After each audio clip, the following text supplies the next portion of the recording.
Essa é a disposição das cavidades ventriculares dentro do encéfalo.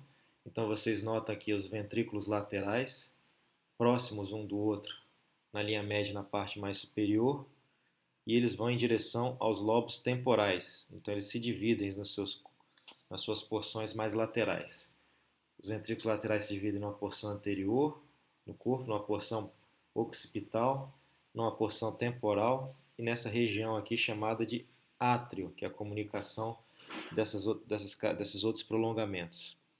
Na região do diencéfalo nós temos o terceiro ventrículo e comunicando o terceiro ventrículo com o quarto ventrículo nós temos o aqueduto cerebral. Então, vocês sabem que o aqueduto está dentro do mesencéfalo, então essa região aqui está dentro do mesencéfalo.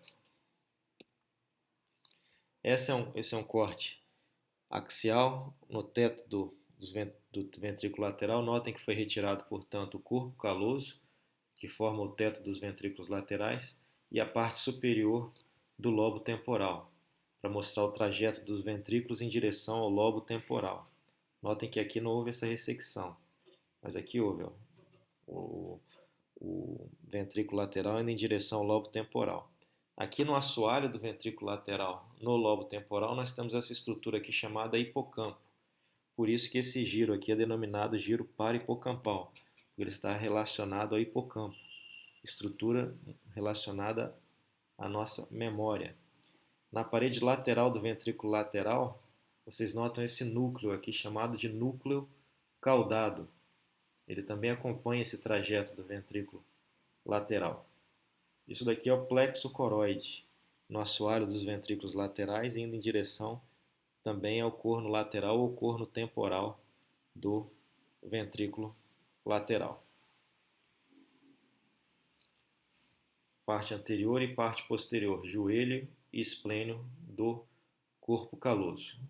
Notem que aqui também há o fórnice, em continuação com a estrutura do hipocampo e as fímbrias do hipocampo, nós temos essa estrutura denominada fórnice. E aqui na linha média, separando o corpo e a parte anterior do ventrículo lateral, nós temos o septo pelúcido, que pode ter uma cavidade no seu interior denominada cavum de septo pelúcido.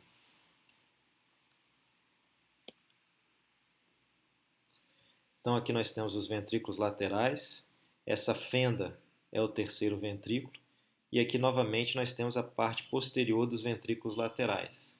É um corte axial pegando tanto os ventrículos laterais quanto o terceiro ventrículo.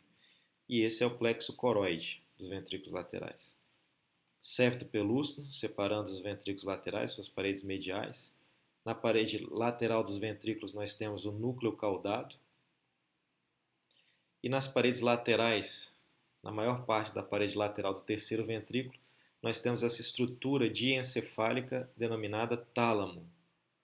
O diencéfalo ele é formado por estruturas denominadas tálamo, subtálamo, hipotálamo e epitálamo. E alguns autores também reconhecem o metatálamo. Essas estruturas formam o diencéfalo. Essa estrutura é denominada cápsula interna.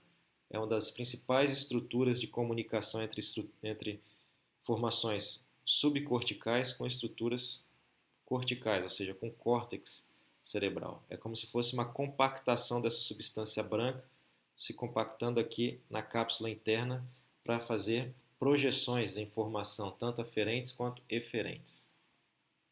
Nós temos na intimidade do nosso cérebro estruturas conhecidas como núcleos da base, que são estruturas com grande agrupamento de corpos neuronais com funções bem específicas, geralmente relacionadas à motricidade.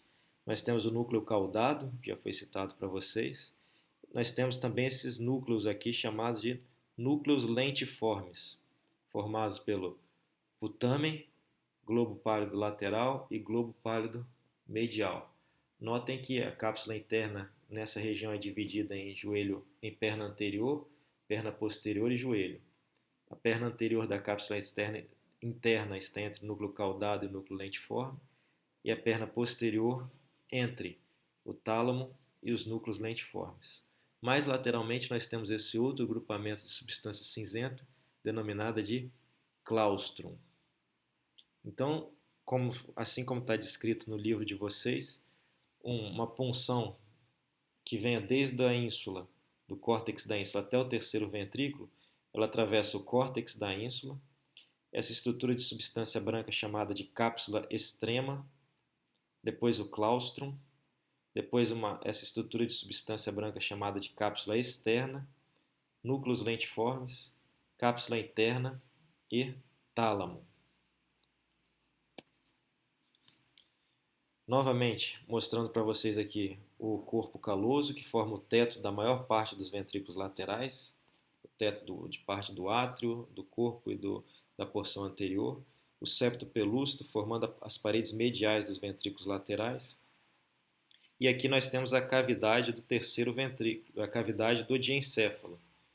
Novamente, o diencéfalo é formado pelo tálamo, que aqui vocês só veem uma parte dele, o hipotálamo, o subtálamo, que não tem projeção para a cavidade ventricular, ele é profundo, tem uma outra figura que eu vou mostrar para vocês, o epitálamo, que é essa região posterior do terceiro ventrículo, e o metatálamo. O metatálamo é formado pelos corpos geniculados lateral e medial, que fazem parte da via óptica e via auditiva. Dentro do terceiro ventrículo, na sua parede lateral, nós temos esse sulco, chamado de sulco hipotalâmico, que separa o tálamo do hipotálamo. Nós temos a aderência intertalâmica, nós temos a tela coroide, na parte superior do terceiro ventrículo, e na parede anterior do terceiro ventrículo nós temos a comissura anterior, a comissura porque liga informações de um hemisfério ao outro, a lâmina terminal, e no assoalho do terceiro ventrículo nós temos esse recesso, chamado de recesso quiasmático, ou recesso óptico, que está relacionado aqui ao quiasma óptico, recesso supraóptico e quiasma óptico.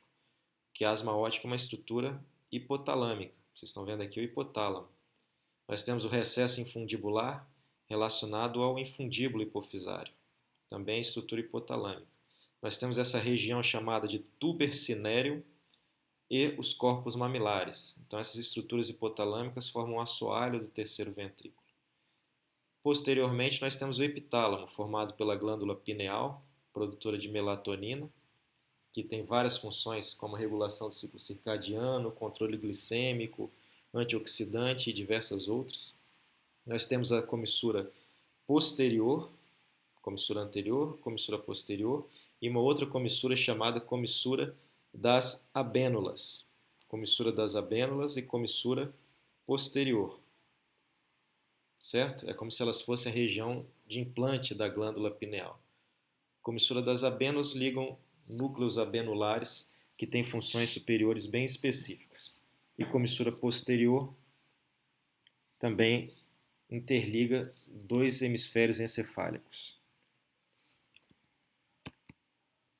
Então, esses são núcleos, o hipotálamo é uma importante estrutura de coordenação da nossa homeostase e de diversas outras funções básicas, regulação de ciclo sono e vigília, reação do nosso organismo à sede, ao calor, ao frio, controle hormonal. Então, o hipotálamo é muito rico em funções. Vocês aprendem isso em neurofisiologia.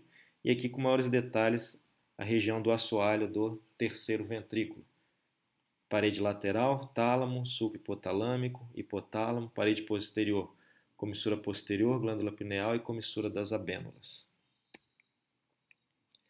Essa região aqui é a região posterior do diencéfalo. Essas duas protuberâncias aqui do tálamo são conhecidas como pulvinares do tálamo. Pulvinar do tálamo. Aqui é o trígono das abênulas, justamente aonde há os núcleos abenulares. E essa daqui é a cavidade do terceiro ventrículo. Percebam o núcleo caudado acompanhando todo o trajeto dos ventrículos laterais. O metatálamo é formado pelos corpos geniculados medial e lateral.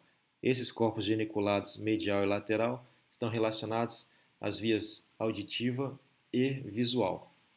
Percebam aqui as estruturas posteriores do tronco encefálico, já estudados em outras aulas.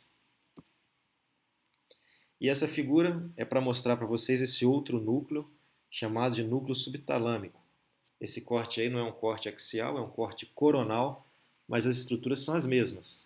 Ventrículos laterais, terceiro ventrículo. Na parede lateral do terceiro ventrículo nós temos o tálamo, aderência intertalâmica, essa região mais inferior aqui já começa o hipotálamo, e sem relação com as paredes ventriculares nós temos o núcleo subtalâmico. Isso aqui é a cápsula interna, núcleos lentiformes, núcleo caudado na parede lateral do ventrículo lateral, septo pelúcido e fórnice. Percebam a formação hipocampal no assoalho dos cornos temporais dos ventrículos laterais. Então isso aqui também é ventrículo lateral. É a continuação do ventrículo lateral dentro dos lobos temporais.